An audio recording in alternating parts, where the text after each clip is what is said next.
নমস্কাৰ সন্মানীয় সাংবাদিক বন্ধুসকল আজিৰ এই প্ৰেছ বাইটত মোৰ সৈতে ইয়াত উপস্থিত আছে মানস শৰণীয়া ডাঙৰীয়া মুখপাত্ৰ আৰু আমাৰ সন্মানীয় মুখপাত্ৰ কমল মেধি নতুনকৈ আমাৰ গোবিন্দ কলিতা ডাঙৰীয়া শইকীয়া ডাঙৰীয়া তেখেত পেনেলিষ্ট 19 সেপ্টেম্বৰ অসমৰ আকাশত ভৰ দুপৰীয়াতে যেন সূৰ্যাস্ত হ'ল সানসেট এট নুন আৰু তাৰ পিছত গোটেই বিষয়টো বিভিন্ন ৰাজনৈতিক দলে নিজৰ নিজৰ ধৰণে পৰিচালিত কৰাৰ কাৰণে চেষ্টা কৰিলে মোৰ কোনো জাতি নাই মোৰ কোনো ধৰ্ম নাই মোৰ কোনো ভগৱান নাই মই মুক্ত মই কাঞ্চনজংঘা সেই কথাখিনিকে কাঞ্চনজংঘাৰ সেই চলচ্চিত্ৰখনৰ এই বিখ্যাত সংলাপটো জুবিন গাৰ্গ ডাঙৰীয়াৰ এই সংলাপটোকে যেন ৰাজনীতিকৰণ কৰাৰ কাৰণে উঠি পৰি লাগিল বিশেষকৈ আমাৰ কংগ্ৰেছ আৰু বামপন্থী গোটেই দলবিলাকে জুবিন গাৰ্গ ডাঙৰীয়া এগৰাকী প্ৰকৃত শিৱ ভক্ত আছিল এই ফটোখনেই সেইটো প্ৰতীয়মান কৰে তেখেতৰ আমি দেখিছোঁ হাতত যি শিৱৰ মূৰ্তি ভগৱান শিৱৰ মূৰ্তি আছে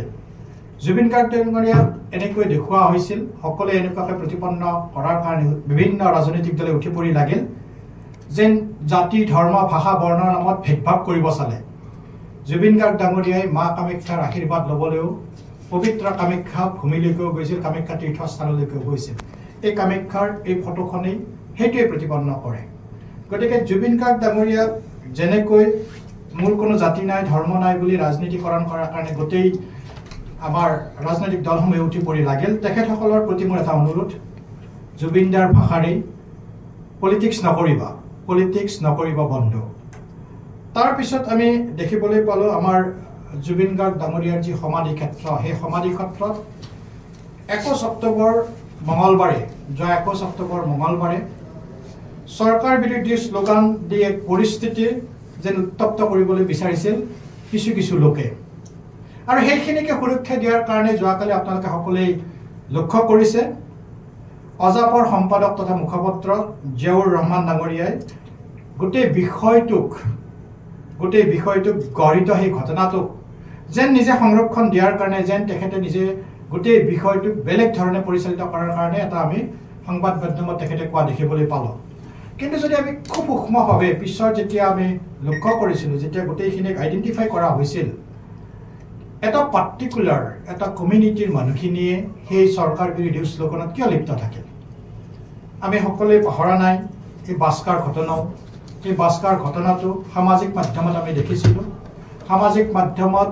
সেই যেতিয়া জুবিন গাৰ্গ ডাঙৰীয়াৰ সৰুসজাই ষ্টেডিয়ামৰ পৰা তেখেতৰ শেষকৃত্য সমাপনৰ কাৰণে লৈ যোৱা হৈছিল তাত বহু পুলিচ প্ৰশাসনৰ লোক আমাৰ নিৰাপত্তাৰক্ষীৰ লোক কান্দোনত ভাগি পৰা দৃশ্য আমি ছ'চিয়েল মিডিয়াত দেখিবলৈ পাইছিলোঁ গতিকে পুলিচ প্ৰশাসন গোটেইখিনিয়ে জুবিন অনুৰাগী হয় ঠিক একেদৰে যাৰ জৰিয়তে আপোনালোকৰ জৰিয়তে গোটেই প্ৰতিটো ডালৰ খবৰ ডালে ডালে আমাৰ জনসাধাৰণে পায় সেই সংবাদকৰ্মীৰ ওপৰতো বাস্কাত আক্ৰমণ কৰা ঘটনা গৰিহণা দিয়াৰ পৰিৱৰ্তে যেন গোটেই বিষয়টো ৰাজনীতিকৰণৰ কাৰণে উঠি পৰি লাগিল সকলোকে আমি এইটো অৱগত কৰিছোঁ যে জুবিন গাৰ্গ ডাঙৰীয়া আমাৰ সকলোৰে হিয়াৰ আমঠু কিন্তু সেই জুবিন গাৰ্গ ডাঙৰীয়াৰ কোনোবা অতি জুবিন প্ৰেমী হ'বলৈ গৈ তাত যদি এনেকুৱা দেখুৱাই যে কোনোবাই যদি চাধাৰ টেমা কোনোবাই মদৰ বটল তাত থৈ আহে সেইটো কেতিয়াও গ্ৰহণযোগ্য হ'ব নোৱাৰে এইকাৰণে যে আমাৰ উঠি অহা নৱপ্ৰজন্মই আজিৰ পৰা পিছত 20 বছৰ 30 বছৰ 40 বছৰ 50 বছৰ পিছত যেতিয়া এই ভিডিঅ'বিলাক দেখিব তাত আমি নিবিচাৰোঁ জুবিন গাৰ্গ ডাঙৰীয়াক এজন প্ৰকৃত শিল্পী ৰূপে সকলোৱে আমাৰ নৱপ্ৰজন্ম আদৰি লোৱাত আমি বিচাৰোঁ আৰু সেইকাৰণে আমি সকলোকে আহ্বান জনাম এনেধৰণৰ কামক যাতে কোনোৱে কেতিয়াও প্ৰশ্ৰয় নিদিয়ে আৰু এনেধৰণৰ কাম সদায় গৰিহণাৰো যোগ্য হয় কিছুদিন আগত বিষয়টো এনেকুৱা হয় জুবিন গাৰ্গ ডাঙৰীয়াক সাঙুৰি যে ৰাজনীতিকৰণ কৰিব খুজিছে তাৰে এটা আমি দেখিবলৈ পাইছোঁ অভিনেতা ৰবি শৰ্মা ডাঙৰীয়াই তেখেতে কৈছিল যে জুবিন গাৰ্গ ঢুকোৱাৰ লগে লগে গছ কেইজোপা দীঘলী পুখুৰীত কাটি দিয়া হ'ল কেতিয়াবা ৰাজনীতিৰ ঊৰ্ধত গৈ কথা ক'লে ভাল। ৰবি শৰ্মা ডাঙৰীয়া আপোনাকো সংবাদ মাধ্যমৰ জৰিয়তে অৱগত কৰিব খুজিছোঁ। আপুনি হয়তো গম নাপায় যে এই গোটেই ৭৬ জোপা গছ যি লাচিত ঘাট আৰু টেক্সটাইল ইনষ্টিটিউটত সংৰক্ষণ কৰি তাত ৰোৱা হৈছে, উঠাই নি পেলাই, আৰু প্ৰতিজোপা গছেই তাত এতিয়াও সুৰক্ষিত আৰু প্ৰাণ পাই উঠিছে। এতিয়া গছৰ নতুন নতুন কুঁহিপাত আহিছে। সকলোৱে গ'লে আপোনালোকে গ'লেও দেখিব। ৰবি শৰ্মা ডাঙৰীয়াও তাত গৈ চাওক। এইকাৰণে ক'ব নালাগে ৰবি শৰ্মা ডাঙৰীয়া যে আপোনাৰ পত্নী মৈত্ৰী প্ৰিয়দৰ্শিনী অসম জাতীয় পৰিষদৰ যুটীয়া সম্পাদক জইণ্ট ছেক্ৰেটাৰী হোৱাৰ কাৰণেই কেতিয়াও বিষয়টোক ৰাজনীতিকৰণ কৰিবৰ কাৰণে যাতে চেষ্টা নকৰে। আৰু এইখনেই তাৰ প্ৰমাণ দিয়ে যে তেখেতৰ পত্নী অসম জাতীয় পৰিষদৰ যুটীয়া সম্পাদিকা আছিল। দ্বিতীয়তে, ৰাইজৰ দলে আমি দেখিছিলোঁ যোৱা ২১ তাৰিখে অসমীয়া প্ৰতিদিন কাকতত প্ৰকাশিত হৈছিল আৰু বহু সংবাদ মাধ্যমৰ যোগেও আমি অৱগত হৈছিলোঁ যে শিৱসাগৰত কৃষক ছাত্ৰ মুক্তিয়ে জাতীয় যুৱ বাহিনীৰ গোটেইখিনি লগ লাগি ৪৮ ঘণ্টীয়া অনশন কৰিব জুবিন গাৰ্গৰ ন্যায়ৰ কাৰণে।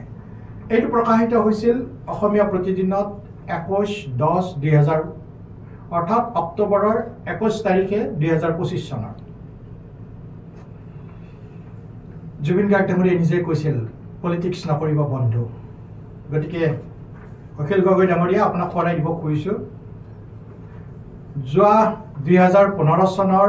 মাৰ্চৰ ৮ তাৰিখে অসমীয়া প্ৰতিদিন কাকততেই বিভিন্ন কাকতত ওলাইছিল, মই মাত্ৰ এটা প্ৰতিলিপি আপোনালোকক দেখাইছোঁ, তাতে প্ৰকাশিত হৈছিল, য'ত অখিল গগৈ ডাঙৰীয়াই নিজে ষ্টেটমেণ্ট দিছিল যে জুবিন গাৰ্গ ডাঙৰীয়াই মহিলাক লৈ অশ্লীল গান গায়। আৰু সেইকাৰণে সেই সময়ত অখিল গগৈ ডাঙৰীয়াই যে জাতীয় মুক্তিৰ যি মঞ্চ থাকিব তাত নিষিদ্ধ ঘোষণা কৰিছিল জুবিন গাৰ্গ ডাঙৰীয়াই গান গোৱাটো। আৰু আজি তেখেতসকলে উঠি পৰি লাগিছে, অতি জুবিন প্ৰেমী হৈছে। আমি যেতিয়া তিনি গগৈৰ কথা কওঁ, এই তিনি গগৈয়ে তেওঁলোকে যি একেলগে সন্মিলিত হৈছিল, এইটো কথা মই মনত পেলাই দিব খুজিছোঁ। যেতিয়া জুবিন গাৰ্গ ডাঙৰীয়া অসুস্থ হৈছিল, ডিব্ৰুগড়ৰ পৰা যেতিয়া এয়াৰলিফটিং কৰি এয়াৰ এম্বুলেঞ্চেৰে আমি দিল্লীলৈকে গৈছিলোঁ, তেতিয়া এই কংগ্ৰেছৰ নেতৃত্ব বাহিনীয়ে এনেকৈ কৈছিল যে কিয় চৰকাৰে অবাবত পইচা খৰচ কৰিব লাগে। আৰু তেখেতসকল আজিকালি অতি জুবিন প্ৰেমী। বঙাইগাঁৱৰ পদযাত্ৰাৰ কথা সকলোৱে আপোনালোক অৱগত। এটা গান জুবিন দাৰ শ্ৰদ্ধাঞ্জলিত প্ৰাৰ্থনালৈকে উত্তৰণ হৈছে, সেয়া হ'ল মায়াবিনী। আৰু সেই গানটোকে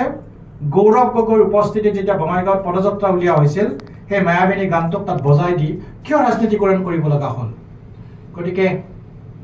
জুবিন গাৰ্গ অসমীয়া জাতিৰ হিয়াৰ আমঠু,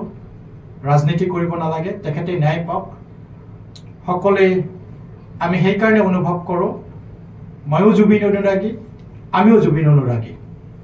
সকলোৱে ন্যায়ৰ কাৰণে উঠি পৰি লাগক। আমি ন্যায়ালয়ৰ ওচৰত আবেদন জনাওঁ, যি সময়সীমা চৰকাৰে নিৰ্ধাৰণ কৰিছে সেই সময়সীমাৰ ভিতৰত পানী সৰকিব নোৱাৰা এখন চাৰ্জশ্বিট প্ৰস্তুত কৰি তাত ছাবমিট কৰক, যাতে দোষীয়ে কেতিয়াও জামিন লৈ মুক্ত আকাশৰ তলত ঘূৰিব নোৱাৰে। আন এটা বিষয়, যোৱাকালি অৰ্থাৎ ২৩ অক্টোবৰত অসম কেবিনেটে এটা সিদ্ধান্ত লৈছে যে ৪ লাখ চাহ জনজাতিৰ পৰিয়ালক ৩ লাখ বিঘা মাটিৰ পট্টা প্ৰদান কৰা হ'ব। ২০১৬ চনত যেতিয়া আমি জনতা জনাৰ্দনৰ নিৰ্বাচনৰ প্ৰাক মুহূৰ্তত জনতাৰ ওচৰলৈকে গৈছিলোঁ, আমি শ্লোগান দিছিলোঁ জাতি মাটি ভেটি। এটা জাতি যদি জীয়াই থাকিব লাগে, সেই জাতিটোৰ সেই মাটিৰ ওপৰত অধিকাৰ থাকিব লাগিব, যাতে ভেটি নিৰ্মাণ কৰিব পাৰি। আৰু সেইকাৰণে চৰকাৰে সদায় আমাৰ খিলঞ্জীয়া চাহ জনগোষ্ঠীৰ বিভিন্ন সুৰক্ষাৰ প্ৰতি সদায় মনোনিৱেশ কৰি আহিছে। আনকি এইটো সিদ্ধান্তও গ্ৰহণ কৰিছে ইয়াৰে আগৰ কেবিনেটত, কিছুদিন আগৰ কেবিনেটত, যদি এতিয়া চৰকাৰে কিবা কাৰণত চাহ উদ্যোগিত অঞ্চলৰ ভূমি অধিগ্ৰহণ কৰে আৰু সেই ভূমিৰ যিটো মূল্য নিৰ্ধাৰণ হ'ব, সেই মূল্যৰ ৯০% যদি এমপ্লয়াৰজনে পায়, অৰ্থাৎ গৰাকীজনে পায়, তাৰে 10% চাহ শ্ৰমিকৰ মাজত বিতৰণ কৰি দিয়া হ'ব গতিকে বিভিন্ন পদক্ষেপ আছে চাহ জনজাতিৰ আমি উন্নয়নৰ কাৰণে বিভিন্ন পদক্ষেপ গ্ৰহণ কৰিছে সময়ে সময়ে যি কংগ্ৰেছে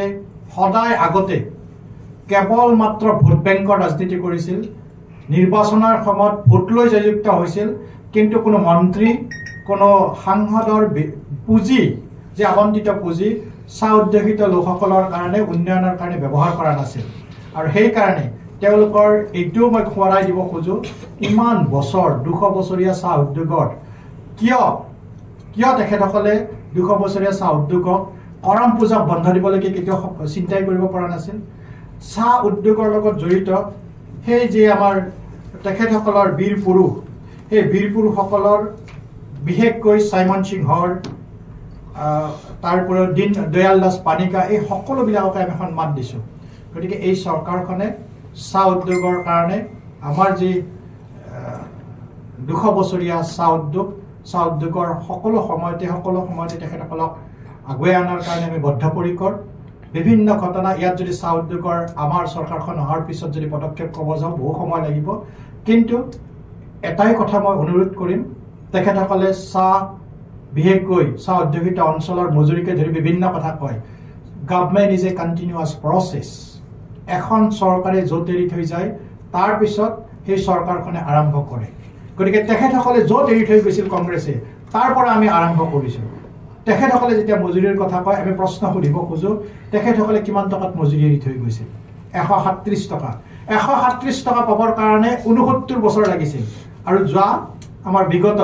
এই 10 বছৰত আমি হয় এতিয়াও বঢ়াব লগা আছে কিন্তু ক্ৰমবৰ্ধমান অৱস্থাত বৃদ্ধি কৰি আজি 250 টকালৈ বৃদ্ধি হৈছে গতিকে চাহ উদ্যোগিতা অঞ্চলৰ প্ৰতিজন চাহ শ্ৰমিকৰ প্ৰতিটো চাহ শ্ৰমিকৰ ল'ৰা ছোৱালীৰ আগবাঢ়ি অহাৰ ক্ষেত্ৰত আমি এই চৰকাৰ আমাৰ দৃঢ় সংকল্প গতিকে পুনৰবাৰ বিৰোধীক মই পুনৰ পৰাই দিব কৈছোঁ আজিৰ এই পৰিস্থিতিত বিশেষকৈ